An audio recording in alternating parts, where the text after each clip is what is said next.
Vamos orar mais uma vez? Senhor, que Tu nos abençoes agora, abrindo nossas mentes e nosso coração, para ouvirmos da Tua palavra, para refletirmos juntos nas coisas que Tu tens para nós nessa manhã, que a Tua palavra possa ser vida para as nossas almas, é o que nós Te pedimos em nome do Senhor Jesus Cristo. Amém.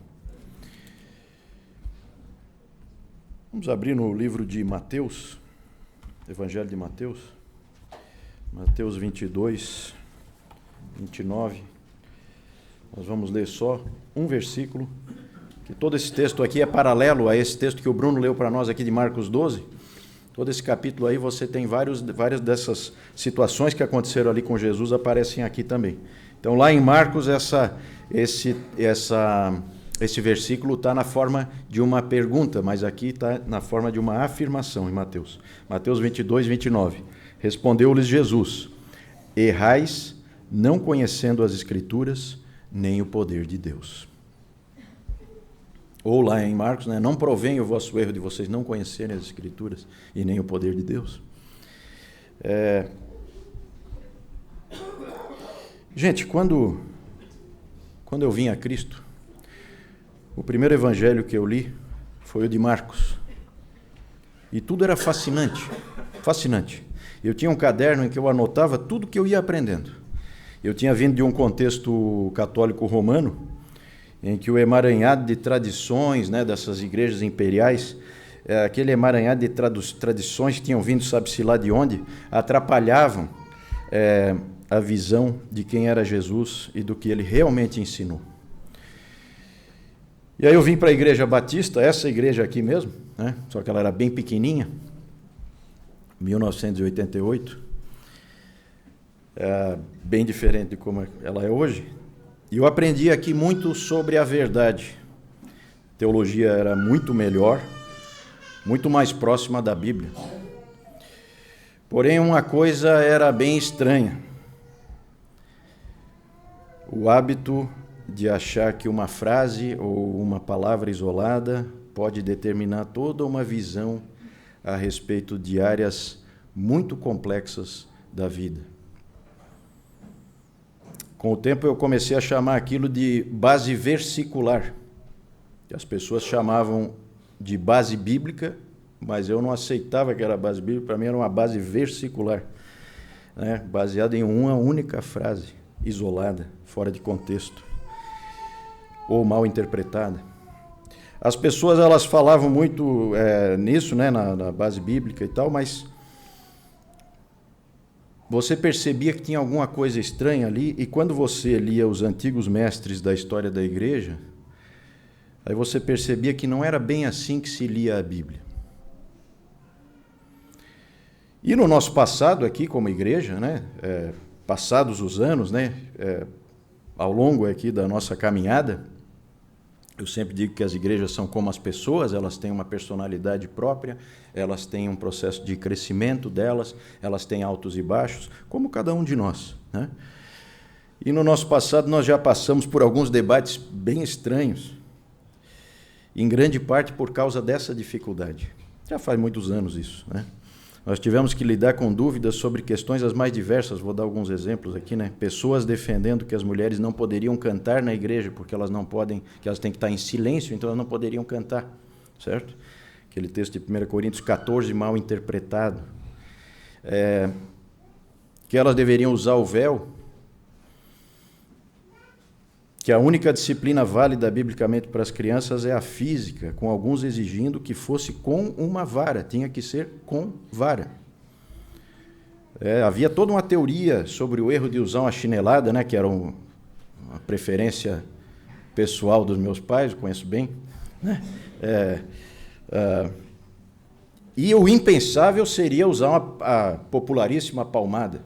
Nem pensar, tem que ser a vara. Então, toda uma teoria, toda baseada em Provérbios 13, 24, o que retém a vara aborrece a seu filho, mas que o ama cedo o disciplina. E aí você fica pensando, será que esse texto é suficiente para fazer toda uma regra de conduta, para todos seguirem, e com essa literalidade? Afinal de contas, é um provérbio. Gente, não me entendam mal. Eu não estou dizendo que após um estudo detalhado, você não possa chegar à conclusão de que deve ser realmente dessa forma. O meu questionamento aqui é com leituras simplistas. E eu questiono isso porque não é o padrão da igreja histórica. E essas coisas são comuns no meio evangélico, né? Saindo aqui do nosso contexto, né? Nada disso aí foi para frente, não, né? Mas surgiram esses debates, vamos dizer assim, né? Mas ampliando um pouco, indo mais longe, né? Essas coisas são muito comuns no meio evangélico e quanto mais fundamentalista, pior vai ficando. Até mesmo todo o nosso, né, eu não sei se vocês já ouviram isso, mas todo o ensino que a gente conhece sobre a salvação, a soteriologia, como se diz, né, a soberania de Deus na salvação por meio do Evangelho, ela fica em xeque por causa de textos como Provérbios 23:14. Diz assim, falando da criança, do filho: tu a fustigarás com a vara e livrarás a sua alma do inferno. E aí é feita toda uma teoria da salvação pela vara. Algo que nunca passou pela cabeça de nenhum teólogo em momento algum da história da igreja. E as coisas vão ganhando escala e movimentos inteiros se baseiam em textos que esses mestres e sábios mais respeitados ao longo da história nunca interpretariam daquela forma. E esse é um fenômeno bem americano, né? E as igrejas brasileiras, elas vêm do contexto americano. E ela começou com o jeito de ver o cristianismo forjado no chamado segundo grande avivamento que ocorreu durante o século XIX lá naquele país. Era o tempo da conquista do Oeste, né? A gente conhece um pouco de algumas coisas, né? Com os filmes e a cultura muito forte, cultura americana. A gente conhece um pouco da história deles, né? Então todo aquele processo de conquista do Oeste, a Guerra Civil Americana depois também, né? Ali todo tipo de pregador itinerante, com baixíssimo conhecimento, baixíssima formação, ele saía pregando todo tipo de coisa, de cidade em cidade. É nessa época, se vocês forem fazer uma pesquisa aí, é nessa época que surgem todas as poderosíssimas seitas do cristianismo de origem americana, que nós conhecemos. Grupos como os Mormons, Testemunhas de Jeová, Ciência Cristã, Adventismo do Sétimo Dia, tudo naquele período, certo? Alguns melhoraram, se tornaram um pouco mais bíblicos, né? Mas outros nem tanto. Esse pessoal, a meu ver, é gente com muito dinheiro e pouca sabedoria. E os grupos fundamentalistas, de uma maneira geral, eles sempre correm o risco de se assemelharem a seitas. Há uma facilidade muito grande disso acontecer. E além desses grupos mais exóticos aí, né, muitas igrejas se formaram nessa época sem uma solidez doutrinária, carentes de uma cultura interpretativa adequada. Muitas das nossas igrejas evangélicas, elas têm sua origem e obtiveram sua cultura desse tipo de caldo cultural, vamos dizer assim, né?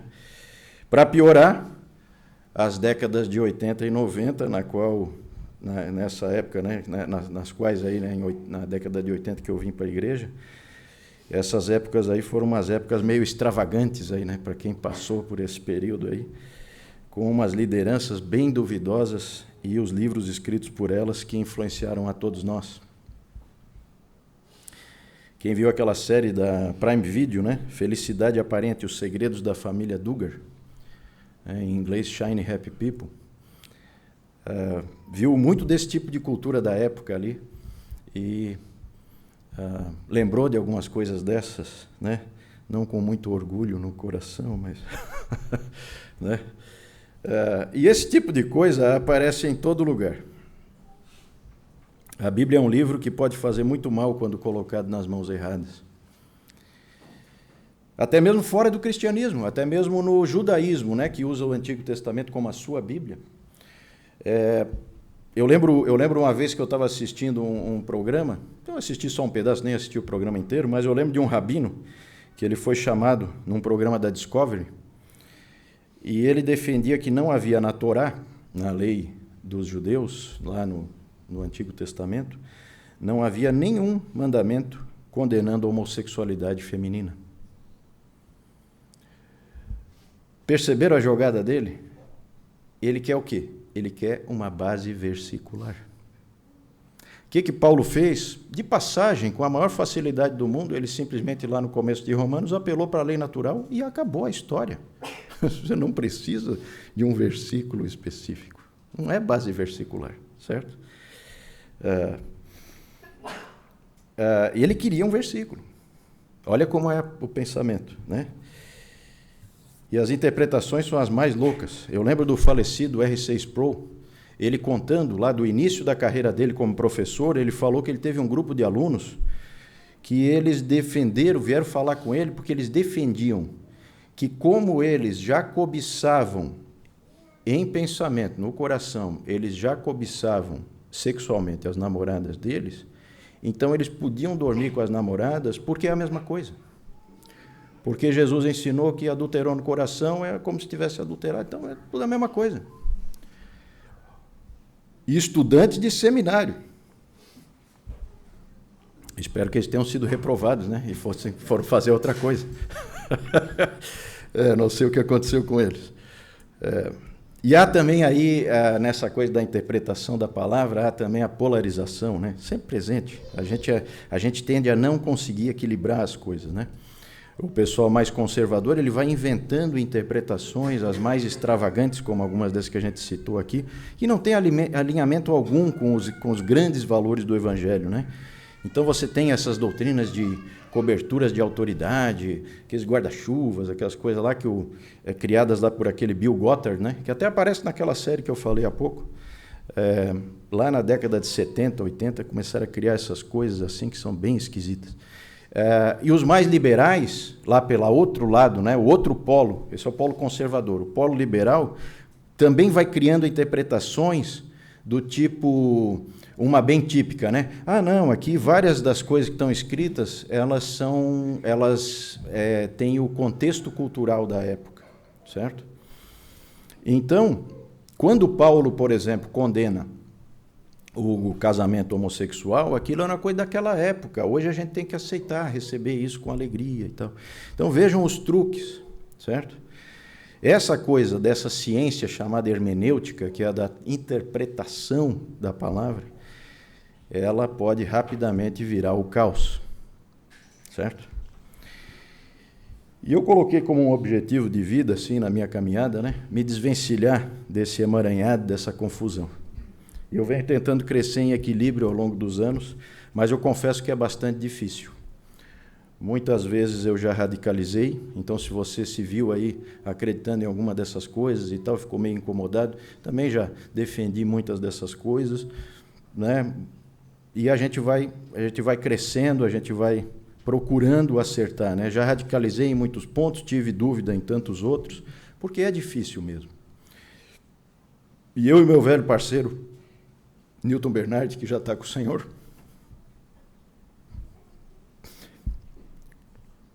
a gente gastava horas conversando e tentando discernir essas coisas.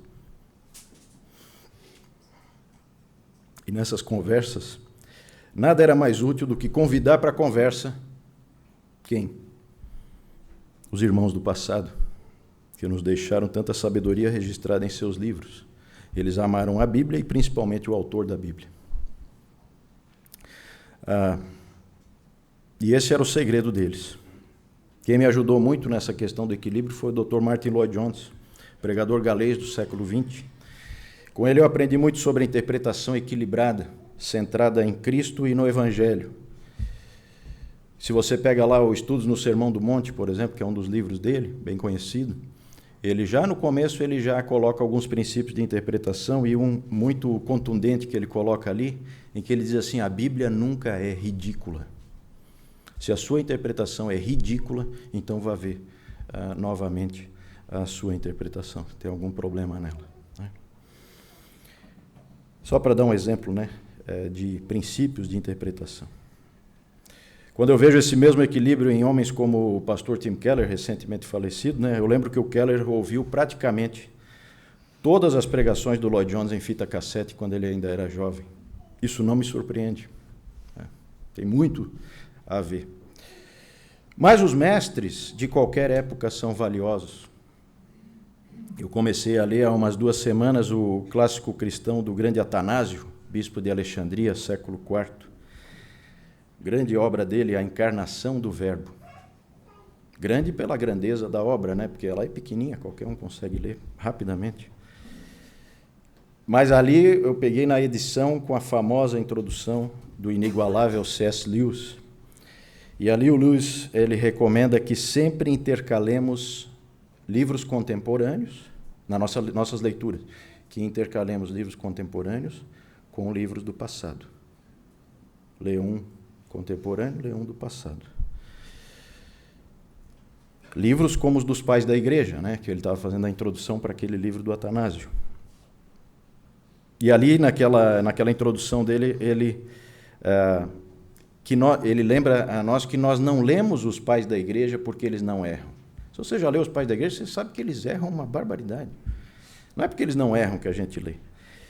Como o Lewis diz, eles cometem muitos erros, mas eles não cometem os nossos erros.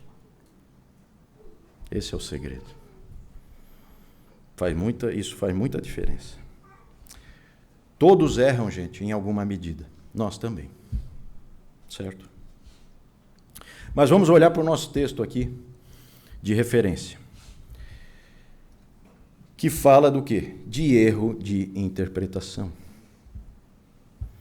O texto de Marcos, que foi lido aqui pelo Bruno, e que também pode ser encontrado em Mateus e em Lucas, é uma sequência de testes de interpretação da lei a que Jesus é submetido. Isso é muito comum, não só ali naquele trecho em que são vários em sequência, mas em outros lugares você tem isso também. Ele foi testado quanto à questão da guarda do sábado, ele foi testado na questão do divórcio, o Beto falou sobre isso aqui, Mateus 19. Ele foi testado na questão da mulher adúltera, porque a lei dizia que tinha que jogar a pedra e ele disse, então, se vocês não têm pecado, vocês joguem a pedra. Eles estavam sempre testando ele. E as respostas dele eram sempre impressionantes e diferentes de uma abordagem simplista, rasa. Na sequência ali de Marcos 12, a gente vê ali, né, não sei se vocês repararam, mas tem ali uma vasta fauna de adversários, né, por assim dizer. No primeiro, sobre o tributo, você tem os fariseus e os herodianos, depois você tem, na questão da ressurreição, você tem os saduceus, depois na questão do maior mandamento você tem um escriba, e todos eles distantes da compreensão da palavra, como ela deveria ser compreendida. No caso dos saduceus, ele diz que eles erravam por não conhecer as escrituras nem o poder de Deus. E é uma tremenda humilhação para os saduceus, né? Porque eles eram o grupo da aristocracia de Jerusalém, né? Os ricos, os poderosos, as linhagens sacerdotais, a maioria dos membros do Sinédrio. E eles eram os que consideravam só os 5 livros de Moisés como a palavra de Deus. Por isso eles rejeitavam a doutrina da ressurreição. Sabe por que eles rejeitavam? Porque o que eles queriam nos livros de Moisés? Um versículo. É sempre a mesma coisa, gente. Eu quero um versículo que diga, que fale sobre a ressurreição. Era isso que eles queriam. Então eles não acreditavam. Eles queriam uma base versicular, como eu digo. Eles queriam que o conceito da ressurreição tivesse aparecido na lei de Moisés. O que Jesus fez? Citou a lei de Moisés. Ele, inclusive, humilha eles dizendo assim, não está escrito lá no livro de Moisés, no episódio da sarça, o mais importante da história de Israel, em que Deus revela o seu nome para aquele povo. Ele simplesmente saca daquele versículo, Êxodo 3:6, e cita, eu sou o Deus de Abraão, de Isaque e de Jacó. E aí ele deixa claro o seguinte, olha, vão lá e pensem um pouco sobre isso. O Deus que é vida não é Deus de mortos.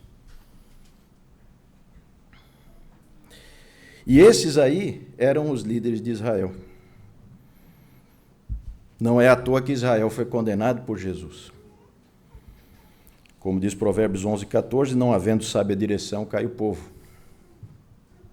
Esses líderes são aqueles que o próprio Jesus disse, citando Isaías 29:13, que este povo me honra com os lábios, mas o seu coração está longe de mim. Ele cita lá em Mateus 15:8. Líderes como esses, eles querem saber sobre o certo e o errado, mas eles fazem em um vácuo, ou então com hipocrisia, ou então para exercer controle. Vocês viram lá o final, Jesus diz que os escribas faziam tudo aquilo, inventavam um monte de regras e tal, colocavam fardos pesados nas pessoas para ter controle.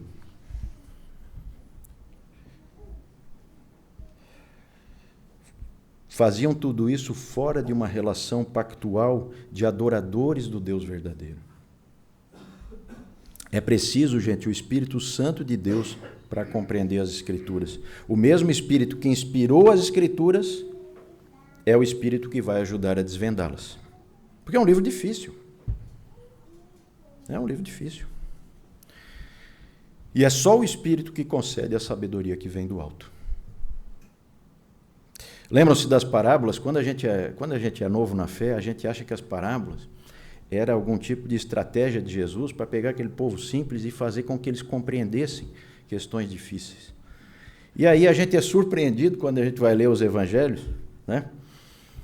Porque o próprio Jesus diz que ele falava em parábolas para que eles, vendo, não vejam, e ouvindo, não ouçam e entendam.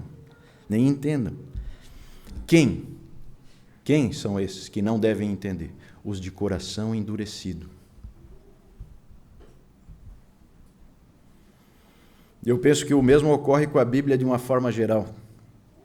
Deve ser, com certeza é o livro mais estudado em toda a história da humanidade. Mas não é todo mundo que consegue enxergar o que está ali. Por isso é surpreendente ver como Jesus a maneja. Vocês viram que depois dele ser desafiado em alguns pontos ali, ele pega e usa um texto ali, um salmo, e leva a interpretações que não eram usuais para falar dele mesmo. E aí as pessoas se maravilhavam. Puxa, era assim que era para ter lido? Era assim que a gente tinha que ter pensado na palavra? E ele ensinou os seus apóstolos a fazerem a mesma coisa. Nós vamos explorar isso mais na próxima pregação, porque hoje a gente está falando mais do aspecto negativo, quando a gente erra a interpretação. E depois nós vamos, na próxima pregação, falar do positivo. Nós vamos ver como que os apóstolos faziam, nós vamos ver como que a igreja ao longo dos séculos fez quando ela acertou. Isso aí, essa mudança de maneira de ver a palavra, nós já vemos desde o início, lá em Atos, né? A gente viu com o Rafa ali, já quando Pedro começa a fazer a pregação dele, ele já começa a trazer textos antigos e trazendo uma abordagem que estava, num certo sentido, oculta. Então o texto está lá na sua frente, mas você não compreende. Não compreende. Depois o apóstolo Paulo, ele usa a palavra de formas inimagináveis. Olha a revolução que é quando ele chega e pega aqueles gentios como nós e diz para eles assim, eu vou dizer para vocês, Abraão é o pai de vocês. Quando ele faz isso, ele cola em você 4.000 anos de cultura. Quase 4.000 anos de cultura. É sua cultura. E aquele lá é seu pai. E isso ele fez usando a palavra. É impressionante, ele faz isso em Romanos, faz isso em Gálatas. Ele faz com Jesus e a igreja o que os profetas como Jeremias, Ezequiel e Oséias tinham feito com Yahweh, Yahvé e Israel, marido e mulher. A mesma coisa que os profetas tinham feito com Deus e Israel, Paulo vem e traz para Jesus e a igreja.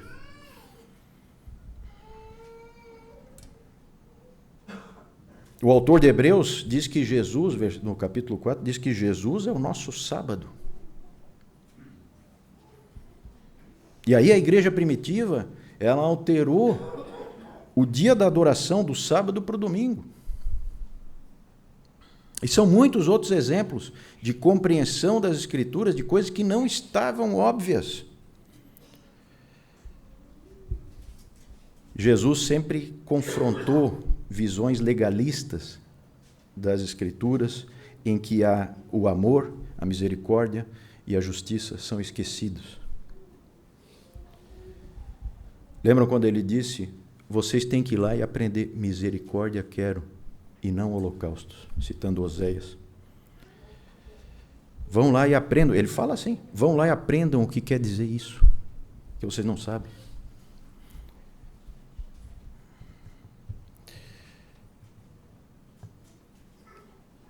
Desde o início da era da igreja, eles viram uma nova dinâmica que veio da nova aliança. Mas tudo isso porque os apóstolos conheciam as Escrituras e receberam o Espírito Santo com poder, para, dentre outras coisas, discernir a verdade com os mesmos olhos do seu mestre. Lembram lá de Atos 1:8? Texto bem conhecido, veja lá Atos 1:8.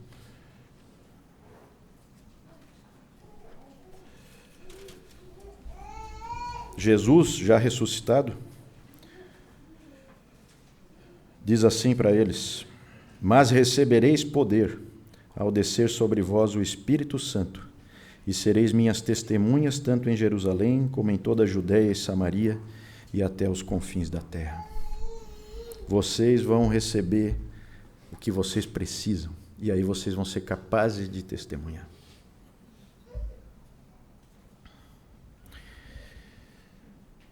O que aqueles homens que confrontaram Jesus não entenderam é que a exclamação, que tem sido a base dessa série que eu tenho feito aqui, cujo objetivo é a gente olhar para as Escrituras com um olhar um pouco diferente daquele simplista, muito raso, superficial, que é tão comum. Aquela exclamação do salmista no Salmo 119, como eu amo a tua lei, ela só é possível em alguém que entendeu que a Torá de Deus, a lei de Deus, não é um código legal. Não é um conjunto de regras, não é uma série de regras. Na verdade, são as ilustrações e os balizadores de um pacto, de uma aliança entre um Deus e o seu povo. É isso que é esse livro aqui. Por isso que a gente chama, né? A gente às vezes não percebe, né? Porque fica comum, né? Por isso que a gente chama de testamento, aliança. Antiga aliança e a nova aliança. O próprio texto é a aliança, num certo sentido, né? Na casa de vocês, há regras e jeitos de ser, coisas que vocês fazem. Elas não estão escritas normalmente e nem precisam estar, todo mundo sabe que aquilo são valores daquela família. As crianças já vão pegando desde pequenininhas, elas vão aprendendo, naquela casa tal coisa é um valor. E se você construir uma família cristã, então as regras da sua casa estão assentadas em cima dessa aliança que você tem com Jesus. Porque o que você constrói é uma cultura. Tão importante essa palavra, cultura. A família de Deus é algo parecido.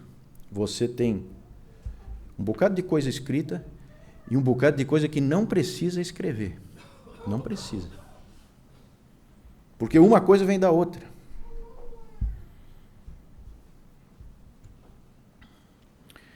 Os estudiosos, eles contrastam. Quem é aí da área do direito conhece bem esse tipo de raciocínio. Eles contrastam o que eles chamam de lei estatutária com a lei comum, ou direito comum. A lei estatutária é uma coisa mais moderna, mais racionalista, mais das sociedades modernas, como a nossa. A nossa usa a lei estatutária. Os preceitos, eles estão escritos, né, as normas, as regras, os preceitos da lei, eles estão escritos de um jeito bem detalhado. E cabe aos qual é o papel dos juízes? O que um juiz faz? Cabe aos juízes estudarem essas leis e aplicarem conforme está escrito na letra da lei. Esse é o modelo estatutário.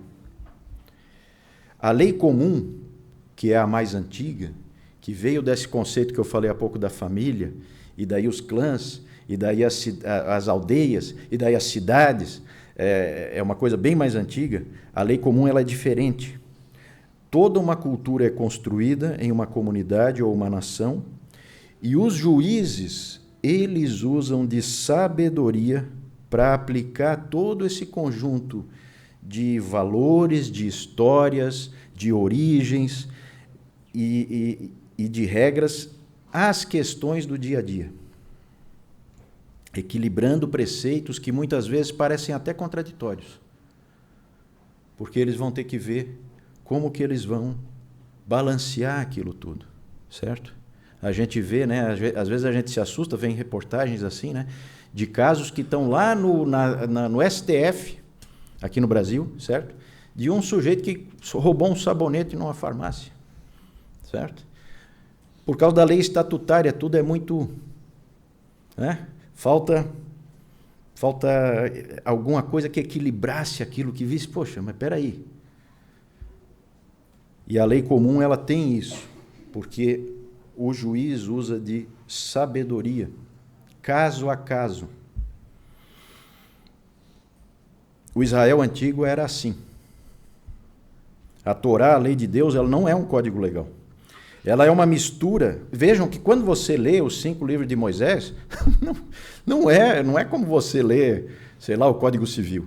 Não é, gente. Tem histórias ali dentro, tem histórias emocionantes, tem, né? É tudo misturado, certo? A Bíblia é uma mistura de valores, de revelações, de narrativas, de dramas, de provérbios, de reflexões filosóficas, de orações, de cânticos, de poesia, certo? Tudo misturado. Os amantes das Escrituras, eles ficavam, ao longo da história, eles ficavam embebidos de poesia para arrebatar a alma, de dramas para mexer com o coração, como o Saulo está passando para nós a história de José, de provérbios para instigar a reflexão dos sábios, de narrativas para moldar a percepção e a visão de mundo, de dúvidas e angústias para trazer humildade e seriedade, como alguns salmos, como o livro de Eclesiastes, de revelações fantásticas e assombrosas para que eles caíssem de joelhos. O texto bíblico contém os balizadores da aliança de um povo com o seu Deus. Esse é o meu objetivo hoje, é que a gente saia refletindo nisso. Uma das coisas mais surpreendentes que a gente observa quando a gente lê a Bíblia com atenção, a gente geralmente não lê com muita atenção, né? E nem percebe o que... Mas a gente lê de novo, e aí as coisas vão aparecendo, certo? É assim que funciona mesmo, com todo mundo. Mas uma coisa que a gente percebe quando a gente lê a Bíblia com atenção é que pecados dignos de morte, conforme a lei de Moisés, acabavam não tendo a aplicação exatamente como dito ali. Davi, por exemplo, não aplicou a pena de morte a Absalão, que ele deveria ter feito. Talvez ele mesmo tivesse que passar pela pena de morte, pela lei, não é? Salomão ficou famoso pelo julgamento de um caso de 2 prostitutas. Vamos ver ali. 1 Reis. Vamos abrir ali 1 Reis 3.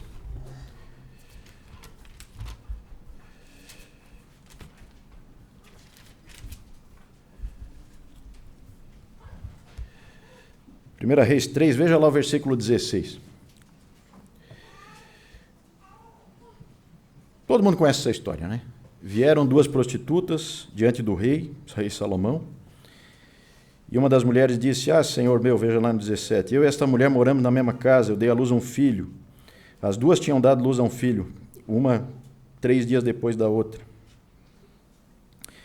19. De noite morreu o filho desta mulher, porquanto se deitara sobre ele. Levantou-se à meia-noite, e enquanto dormia a tua serva, tirou-me o meu filho, e trocou os filhos, colocou o filho morto. Foi a primeira, essa que está falando. Levantando-me de madrugada para dar de mamar a meu filho, eis que estava morto.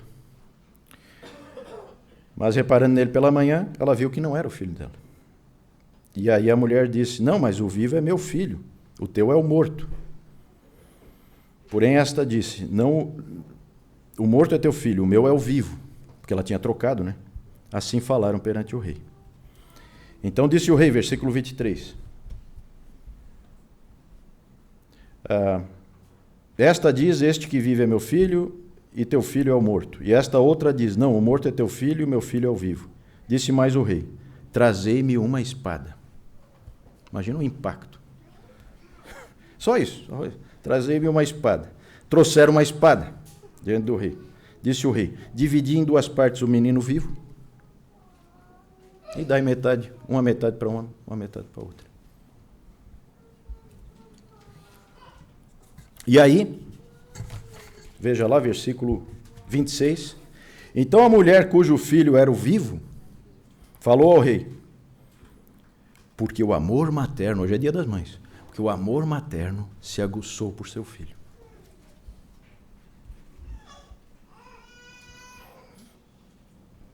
E disse: ah, Senhor meu,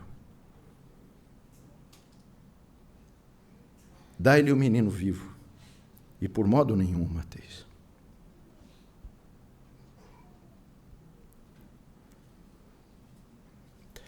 Porém a outra dizia: nem meu nem teu, seja dividido. Então respondeu o rei: dai a primeira o menino vivo, não o mateis, que essa é a sua mãe. Que essa é a sua mãe. Todo Israel ouviu a sentença que o rei havia proferido, e todos tiveram profundo respeito ao rei, porque viram que havia nele a sabedoria de Deus para fazer justiça.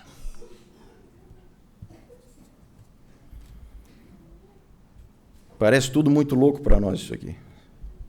Primeiro, prostitutas em Israel, o povo de Deus.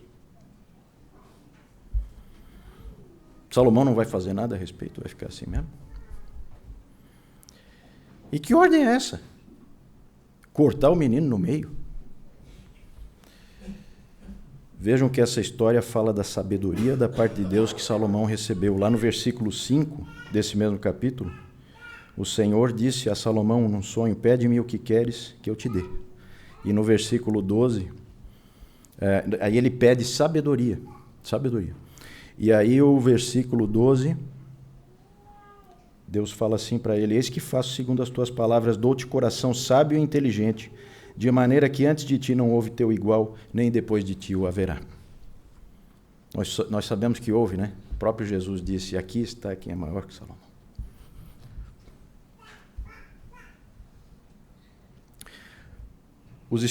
Gente, os estudiosos, eles afirmam que a pena capital raramente era aplicada em Israel. Em alguma medida, eles entenderam misericórdia quero e não sacrifícios. Aquilo informou as leis que eram duríssimas. Algumas leis aí são pesadíssimas.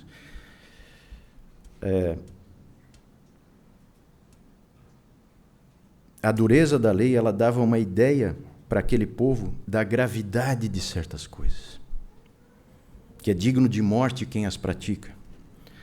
Mas a pena de morte quase nunca era aplicada.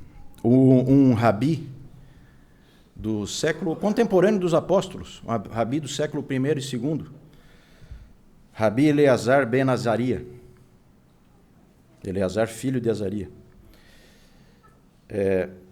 ele escreveu o seguinte: um tribunal que executa alguém uma vez a cada 70 anos é considerado sanguinário.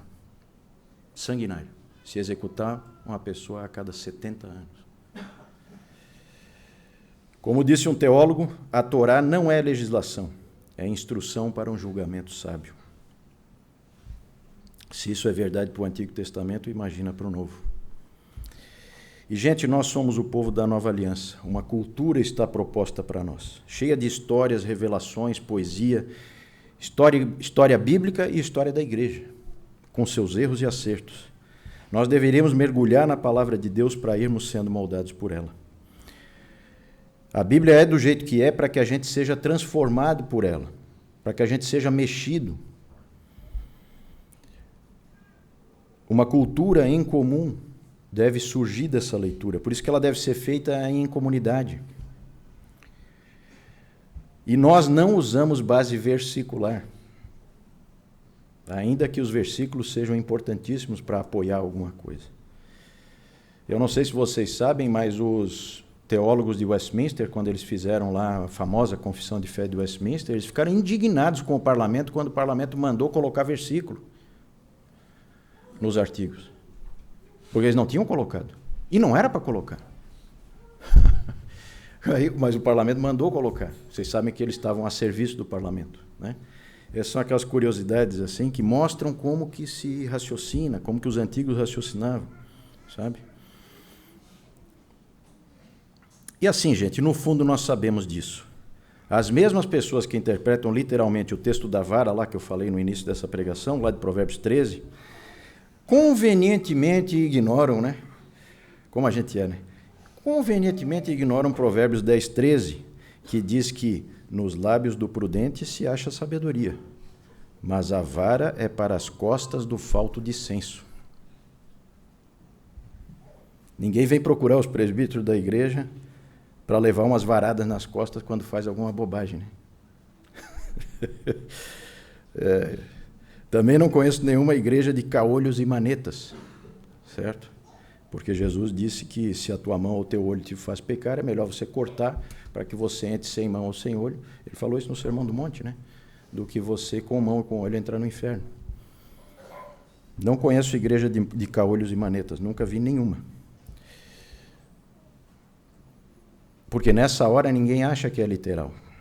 Todo mundo vê que Jesus está usando uma figura de linguagem chamada hipérbole, super comum entre os rabinos judeus, e o próprio Jesus também usava, que ela tem uma finalidade retórica, de impacto, de seriedade.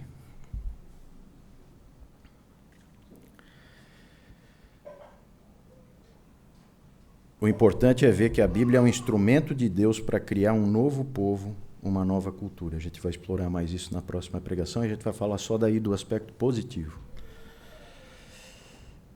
Hoje, gente, é o Dia das Mães. E a coisa que eu mais lembro da minha infância, quando eu era bem pequeno, era minha mãe contando para mim, em alemão, as histórias dos irmãos Grimm. Jacob Grimm e o seu irmão Wilhelm juntaram essas histórias fascinantes, porque elas moldavam todo um povo. Eles foram e coletaram essas histórias de dentro do povo, porque elas moldavam aquele povo. Ouvi histórias como Branca de Neve, Schneewittchen, né? O nome original. Histórias como Branca de Neve, Cinderela, Bela Adormecida, João e Maria, Rapunzel, Chapeuzinho Vermelho, os músicos de Bremen, né? Conhecido como Saltimbancos, Lobo e os Sete Cabritinhos e tantas outras. Eram a minha alegria na hora de dormir à noite, quando eu era bem pequenininho. E vejam, tudo sem disneyficação, zero disneyficação, certo? Se a sua mãe, como a minha, leu histórias para você quando você era criança, então você é um bem-aventurado.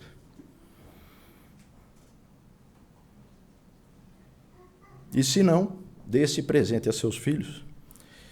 Nossa biblioteca tem comprado, né? A Priscila aí tem comprado muitos livros. E o Saulo fez um CTB aqui, que eu recomendo todos assistirem, sobre o cristão e a literatura de ficção, e ali inclui também alguma coisa também de histórias infanto-juvenis.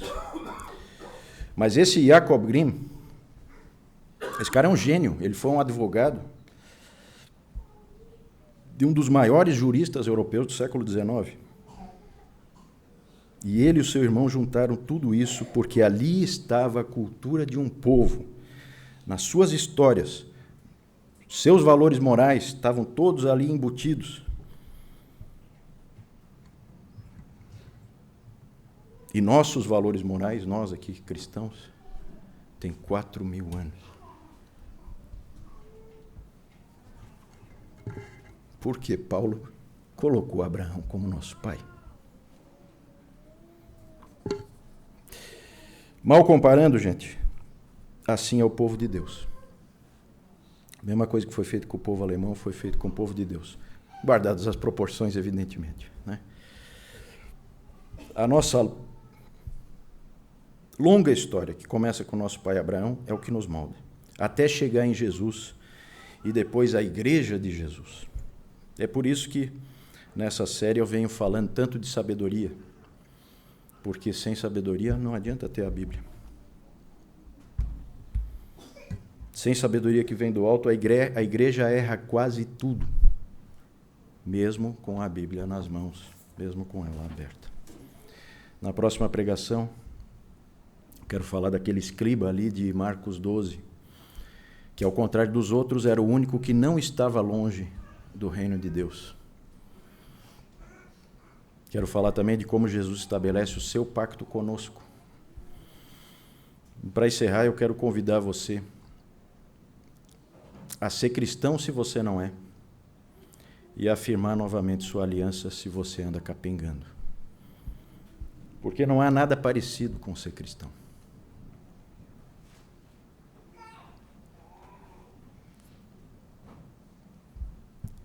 Não se deixe iludir por esses erros que a igreja foi cometendo ao longo dos tempos. Isso é normal, nós também erramos aqui. Falei de nós aqui, falei de mim, falei de nós. É normal, faz parte do processo de crescimento. Não se iluda com isso. A glória do Senhor do universo, Jesus Cristo, permanece intacta e o seu amor pelo seu povo também. Vamos orar.